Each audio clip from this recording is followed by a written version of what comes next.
पर वहां कार्रवाई होने के बजाय सिम्हा पर, प्रताप सिम्हा पर कार्रवाई होने के बजाय मलूक नागर 14 सांसद विपक्षी खेमे के अनरूली बिहेवियर के लिए, क्योंकि वो सवाल पूछ रहे थे, उन्हें संसद से निलंबित कर दिया जाता है।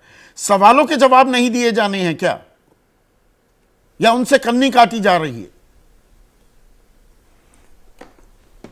देखिए चौधरी साहब, एक्चुअल में पूरी बात को विस्तार में समझना पड़ेगा। जो मैं जितना देख रहा हूं संसद के अंदर और सारे नेशनल टेलीविजनों पे, दो इश्यू अलग अलग हैं और जो देश की सबसे बड़ी दो पार्टियां हैं कहीं ना कहीं राजनीति करती नजर आ रही हैं। एक तो ये जो घटना घटी है इसका सहारा लेकर के कोई बेरोजगारी से या प्रदर्शन से इसको जोड़ रहे हैं, तो उसे अपने देश से प्यार नहीं है, उसे देश की संसद से प्यार नहीं है। इससे बड़ी कोई घटना हो नहीं सकती थी।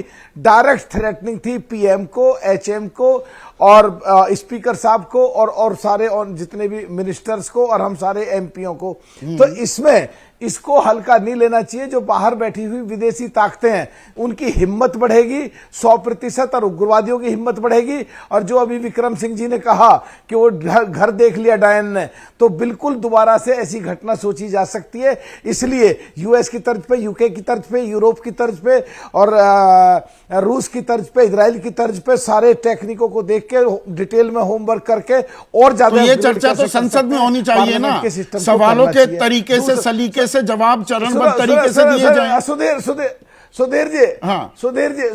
सुधीर जी बात खत्म करने दो पूरी प्लीज। हाँ। और एक तो ये होगी, दूसरी तरफ जो एमपी है उसकी 100% जिम्मेदारी बैठती है। जिसको वो जानता नहीं है उसने भेज कैसे दिया, या जो संसद पे जाके सीधा प्राइम मिनिस्टर को थ्रेट कर सकते हैं तो उस संसद ने साइन कर कैसे दिया, उसको क्यों बचाया जा रहा है, उसको भी दायरे में लाना चाहिए। उसको भी बिल्कुल बीजेपी को नहीं बचाना चाहिए। तो कहीं ना कहीं बीजेपी अगर उसको बचाती है तो राजनीति कर रही है, और कांग्रेस कहीं ना कहीं जो उग्रवादी जो घटना है और उग्रवादियों से जोड़ा जाना चाहिए, जो कल हमें लगा था एक बार तो हमारी जान गई और जब धुआं लगा, जब लगा हमारी आंख गई और फेफड़े गए, मर जाएंगे, घर वालों से भी बात नहीं कर पाएंगे, तो उसको कांग्रेस को और उसके साथियों को भी उसको जस्टिफाई तो राजनीति इस पर हमें बंद करनी होगी। लोकतंत्र के सबसे बड़े मंदिर में सुरक्षा को लेकर एक बड़ी चूक है। उस चूक की वजह क्या थी, जिम्मेदार कौन है, वो जिम्मेदारी तय करना जरूरी हो जाता है। आप सभी का बहुत बहुत शुक्रिया। इस चर्चा में बेहद गंभीर चर्चा थी, उसमें जुड़ने के लिए। तो संसद की सुरक्षा में हुई है जबरदस्त सेंधमारी, लेकिन राजनीति भी जबरदस्त हो रही है, भारी राजनीति हो रही है। देशवासी क्या कह रहे हैं? हरि ठाकुर हैं, हिमाचल प्रदेश लाहौल स्पीति के हैं। जब संसद ही सुरक्षित नहीं तो आम आदमी की सुरक्षा की क्या गारंटी? जायज सवाल है।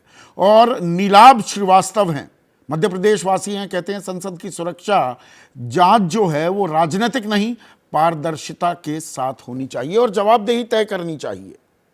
ये देश की साख पर भी एक बट्टा है। आज इतना ही, नमस्कार।